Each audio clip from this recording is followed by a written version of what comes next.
Live mula sa GMA Network Center, 20 taon nang nakatutok. 24 oras. Magandang gabi po, Luzon, Visayas at Mindanao. Dumarami ang mga tinamaan ng leptospirosis na itinatakbo sa NKTI 2 linggo matapos sa mga pagbahang dulot ng habagat at bagyong Karina. Kaya pati ang gym ng ospital ginagamit ng ward. Ang ibang pasyente hindi ma-admit dahil sa kulang na doktor at nurse. Pinangangambahan ding madaragdagan pa ang tinamaan ng nakamamatay na sakit. Ang sitwasyon doon tinutukan live ni Maki Pulido. Maki. Ang kailangan daw ngayon ng NKTI ay dagdag na nurse at doktor mula sa Department of Health. Sa dami kasi ngayon ng kanilang leptospirosis patients ay nagkukulang na ang kanilang medical staff.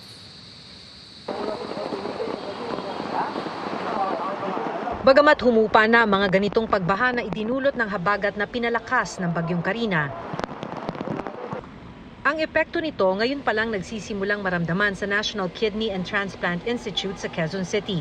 Dito ko nakilala si Danilo na ang bahay pinabagsak ng hangin noon kaya lumusong sa baha nang umpisahan nilang ayusin ang bahay. Matapos ang ilang araw nilagnat at sumakit ang kanyang mga kalamnan. Nang mawala ang lagnat, hirap na siyang umihi. Tinamaan na pala si Danilo ng leptospirosis, sakit na dulot ng bakterya mula sa ihi ng mga hayop tulad ng daga na maaaring humalo sa baha at pumasok sa mga sugat at iba pang bukas na bahagi ng katawan. Yung bawa namin, nalulusungan ng mga daga. Doon hindi ko pinansin. Kala ko wala rin yun. Tungtong ako sa kahoy pero nababasa pa rin ako. Isa lang siya sa 48 leptospirosis patient na nakakonfine sa NKTI. Sa pagbaha ng pasyente, pati gym ng ospital, kinailangang gawing leptospirosis ward. May 10 pasyente pang naghihintay sa emergency room na hindi na ma-admit dahil kulang na ng nurse at doktor. Pero sabi ng NKTI, karaniwan na ito sa ospital pagkatapos ng malakas na bagyo. Nag-pull out ng mga nurses at nursing aide mula sa iba't ibang ward para mabantayan ang mga leptospirosis patients dito sa gym. Pwede pa naman daw magdagdag ng hospital beds ang NKTI, pero kailangan na nila ng dagdag na nurse at doktor. Nag-request na sila sa Department of Health ng dagdag na 20 nurse at 10 doktor. They have lung abnormalities, some have lung hemorrhage, and then meron rin pong may acute pancreatitis and liver abnormality. So this is really severe lepto. Mula noong Enero naman ay 7 leptospirosis patients na ng NKTI ang namatay. 2 sa kanila nitong nakaraang linggo lang. Kung hindi bawian ng buhay, pwedeng magka-chronic kidney disease. Sa buong bansa naman, 67 leptospirosis case ang naitala mula July 14 hanggang 27. Pero posibleng madagdagan pa dahil July 24 nagpabaha ang habagat at 2 linggo pa mararamdaman ng sakit o incubation period. Mula Enero naman ay mahigit 1,400 na ang nagkalepto, bagamat mas mababa kumpara sa parehong panahon noong 2023. Mahigit 160 ang namatay, pero hindi kailangang humantong sa ganito. Kung hindi makaiwas lumusong sa baha, may sugat man o wala, payo ng mga doktor magpunta sa health center, sabihing lumusong sa baha para bigyan ka at painumin ng prophylaxis. The first phase, the patient will get fever, and then sumasakit ang mga kalamnan nila. And then after that, after about 5 days, they will get better. And then parang babalik yung sakit. This time with the complications already, naninilaw ang mata, pakonti na lang ang ihi, sumasakit na ang kanilang sikmura or tiyan. And yung iba, they will already cough out blood. Pag ganon, sobrang malubha na.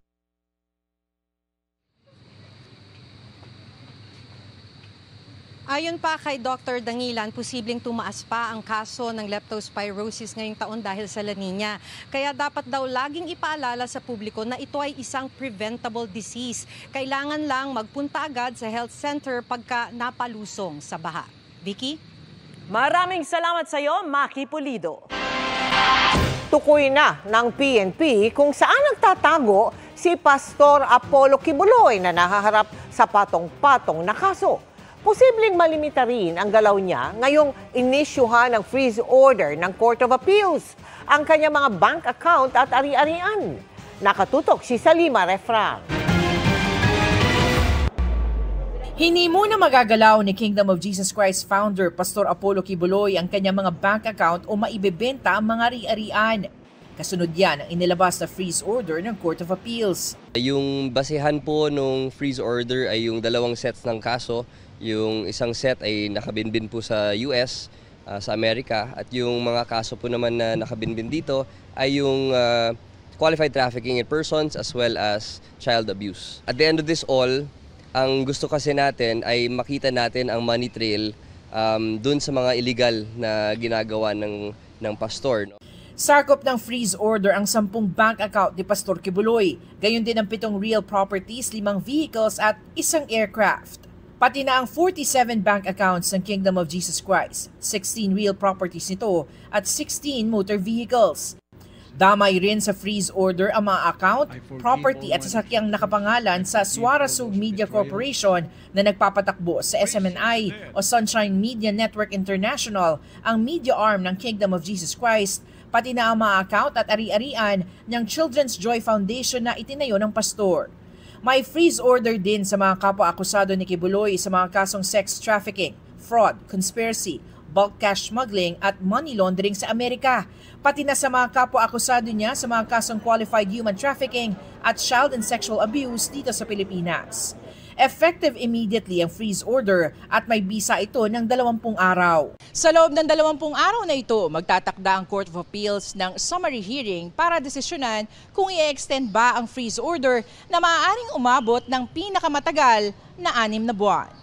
Well, ang goal talaga natin dito ay malimit po yung actions or yung movement ni Pastor Quiboloy. Especially in cases like this where we are faced with somebody with a lot of resources, it is a tool of the government to freeze assets in order for the person not to be able to use the same resources to siguro to move things around, so to speak. Ayon sa abogado ni Quiboloy at ng kanyang religious group, hindi muna ito magkukomento hanggat hindi pa nakukuha ang kopya ng freeze order. Sabi naman ng SMNI, nirerespeto nito ang desisyon pero maghahain ito ng motion sa CA para bawiin ang utos o hihingi ng temporary restraining order mula sa Korte Suprema. May warrant of arrest na para kay Quiboloy at may pabuyang 10 milyong piso sa sinumang makakapagbigay ng impormasyon sa kanya. Sabi ng PNP, alam nilang nagtatago lang sa compound ng KOJC si Quiboloy. Nag-iingat lang sila para walang madamay, sabay panawagan sa pastor na sumuko. 30 hectares. Ang kanyang dome ay 77,000 seater. So parang 4 na Araneta Coliseum Big Dome.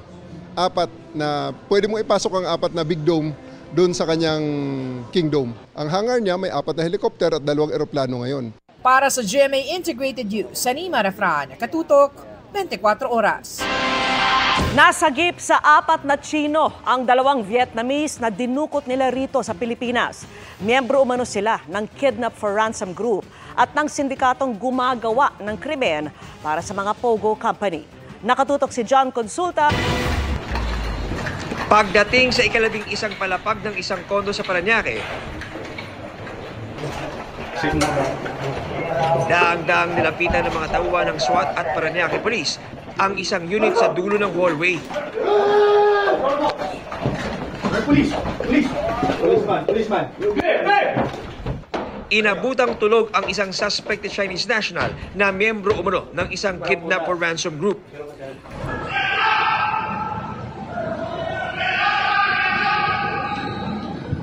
Naharang naman sa basement parking ng kondo ang 3 pa niyang kasamahan ayon sa NCRPO. Nakumpiska sa mga Chinese na suspect ang 3 baril na may silencer at iba't ibang party drugs habang nailigtas naman ang 2 dayuhang dinukot ng grupo. Base sa investigasyon, nagpanggap na kliyente ang isa sa mga suspect at kinontak ang biniktimang Vietnamese na may money exchange business. Tuluyan itong dinukot at pinwersang i-access ang digital wallet. During the time she stayed there in the suspect residence, they have been abused her, put a gun on her, and also knife on her body to force her to send the money. Nalimas na raw ng mga suspect ang alahas at pera ng biktimang Vietnamese na pinapatabos pa sa kanyang mga kaanak. Nakapagnakaw sila ng mga jewelries, nakapag-withdraw sila at nakapag-transfer ng about 20 million pesos. Ang modus nila dito is nag-a-attack sila. Particularly, they're preying on POGO officials or POGO employees, or particularly foreign nationals, Vietnamese, Cambodian, or even Chinese nationals. Ang isa pang dayuhang dinukot ng grupo, nakatakas kaya nakahingi ng tulong. Miyembro raw ang mga dayuhang suspect ng isang sindikato na nagsisilbing muscle ng mga POGO companies para mandukot ng mga dayuhan. Ayon naman sa mga suspect, 3 taon na silang nanunuluyan sa bansa at nagtatrabaho bilang mga POGO worker. What's your work? POGO. Iginit din nila na hindi sa kanila ang mga baril na nakuha sa operasyon. Do you have a pistol? No, I don't have. May 4 na kaso na ng rape at kidnapping ang mga suspect sa Southern Metro Manila. Napag-alaman ng NCRPO na ang isa sa mga inarestong Chinese suspect wanted sa China dahil sa kasong rape, murder, human trafficking, kidnapping at extortion. Patuloy naman na tinutugis ang nakatakas sa suspect at ang iba pang miyembro ng kanilang grupo. Para sa GMA Integrated News, John Consulta, nakatutok 24 oras. Buhay na buhay pa rin ang Carlos Yulo Fever. Kaya sa puntong ito, live nating makakapanaya mula sa Paris, France, ang ating kampiyon na nagka-back-to-back Olympic golds, si Carlos Yulo. Sinasamahan po siya ni Philippine Olympic Committee President Bambol Tolentino. Magandang gabi sa inyo dyan sa Paris, Carlos. Hello po, magandang gabi po. Umaga po dito. Ay, umaga pala dyan. Hello po. Sorry, magandang umaga sa inyo dyan. Pero siyempre, bago ang lahat, Yes, po. Congratulations sa iyo. Kung masayang-masaya ngayon ang buong sambayan ng Pilipino dahil sa iyong pagkakapanalo. Unang tanong ko, hindi naging madali Maraming salamat ang po. mga pinagdaanan mo, Carlos, no? Hindi naging madali yung mga bago ka nagka-gold. Isa riyan yung wala kang coach months bago ang competition. Ito ba yung naka-apekto sa preparasyon mo for the Olympics, Carlos? Meron po akong coach po, Filipino coach po, si Allen Aldrin Castañeda po. Siya po yung tumulong sa akin, gumawa ng mga plano po sa pagdating sa trainings and mga competitions po and mga training camps po. So yeah, nahirapan po kami sa facilities and syempre sa pag-adjust po kasi may former coach po ako from Japan. And yeah, nahirapan kami. Normal naman po yun sa lahat ng mga atleta na nahihirapan. We did our best sa lahat po ng aspeto sa training and nag-work hard po talaga kami. Marami kaming pinagtanungan ng mga coaches na strategy nila and pinick up po namin yun. So grateful po talaga na nakamit po namin yung gold medal ng kasama ko siya at di niya po ako sinukuhan. Sobrang thank you po talaga sa kanya. Talaga, lumalabas ang attitude mo, bata, napakagaling ha. Pero dumating din sa puntong, hindi ba nakikitraining ka sa iba't ibang bansa? Yung ganon, paano nangyari yun? Meron bang mga dapat pasalamatan, Carlos? Of course po. Si Ma'am Cynthia po, siya po yung nilapitan ko para sa mga training camps na yon. Siyempre sa POC po, si Mr. Bambol na palaging nandyan. Siyempre, MVP SF po na sinusuportahan kami sa pag-training camps ko po. Actually, yung mga coaches din po sa Korea, thank you so much sa mainit na pagtanggap nyo kay Coach Ben sa UK. Grabe po yung naging relationship namin sa kanila. Parang maging isang team na lang kami ngayon. So, sobrang masaya din po ako na nabigay po sa akin yung ganung pagkakataon and mga experiences po. Speaking of pasasalamat, Carlos, isa sa naging support system mo, yung girlfriend mo, si Chloe. Para sa'yo, gano'ng kalaki? Ano yung ambag ni Chloe na talagang pinaka-importante sa Carlos Yulo ngayon? Yes po, naalagaan po yung mental health ko and and well-being ko po. Mas nakilala ko po yung sarili ko personally. Through ups and downs po, nandun po talaga si Chloe. May times talaga na nahihirapan kami at really grateful na hindi niya ako sinukuhan, hindi kami sumuko sa pangarap namin dalawa. At right now, sobrang thankful po ako sa kanya. Sobrang thankful po ako kay God na pinakilala ako sa kanya.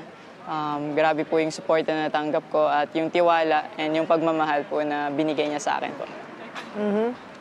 Carlos, after mo manalo ng double gold sa Olympics, ayan na, umulan na at umuulan pa ng biyaya. Meron ka ng kondo, 36 million peso daw yun. Naku, may lupa, milyong pisong pabuya. Naisip mo na ba kung anong gagawin mo dyan sa biyayang yan? May plano bang magnegosyo? Paano, Carlos? Sa ganyang question po ako na pong bahala po. May team na rin naman po ako na mag-handle po dyan. So, okay naman po lahat. Talagang handang-handa ka, ha? Kayong dalawa ni Chloe bilang mag-partner. Ano mga plano nyo ngayong taon? Yes po, ganun po. Focus po kami sa personal life po namin and mag-celebrate po. Grabe yung pinagpaguran, pinaghirapan po namin. It's time to celebrate po and look back. And syempre sa gymnastics career po, mag-iiba na rin po kasi yung code of points next year. Ayun po yung pag-aaralan po namin and kailangan ko pong mag-adjust. So, I have to really look things na po yung mga gagawin ko for the next year po. Siyempre, hindi na bago sa isang Carlos Yulo yung makaginto, Pero siyempre, iba itong double Olympic golds, Ano bang pakiramdam na, dati, batang nangangarap ka lang. Ngayon, sus Mario, ang taas na nang naabot mo. Ano bang pakiramdam niya? Alam mo ba na talagang sobrang mataas nang naabot mo, Carlos? Naaarok mo na ba yan ngayon? Yung kinalalagyan mo? 4 na araw na nga po yung nakakalipas, hindi pa rin po talaga nagsisinkin sa akin na naka-gold po ako. And 2 pa po, sobrang pasasalamat po talaga. Hindi ko rin po ito magagawa nang ako lang mag-isa. Maraming taong tumulong po sa akin, kaya maraming salamat po talaga sa President ng GAP, si Ma'am Cynthia, PSC, POC po, grabe, MBPSF, grabe yung mga support ang binigay nila sa amin. Sa training camps po na pinrovide sa amin ni Mr. Bumble, grabe, sobrang laking tulong nun and challenging po yun para sa aming lahat and mas naka-adapt kami dito sa Paris.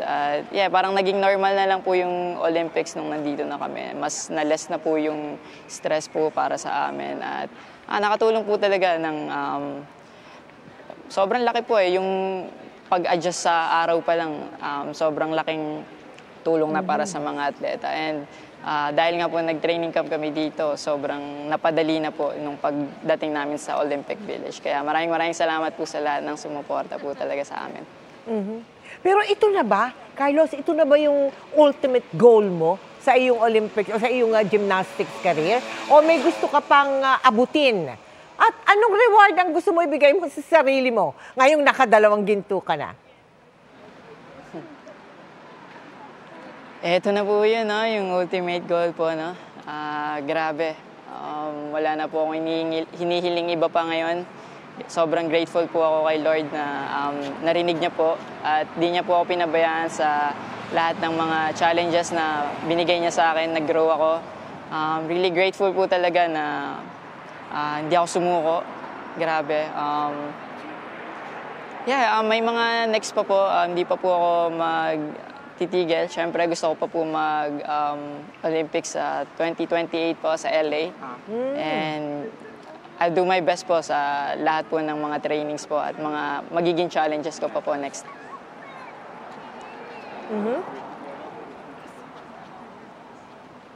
Carlos, ano ang plano mo sa pagpunta mo sa Los Angeles sa 2028, no? At yung mga kapatid mo, meron bang balak din na sumunod sa yapak mo? Yes po, yung 2 ko pong kapatid. Really rooting for them po talaga na sana maging safe sila at makamit din po nila yung kagaya ng pinapangarap ko po.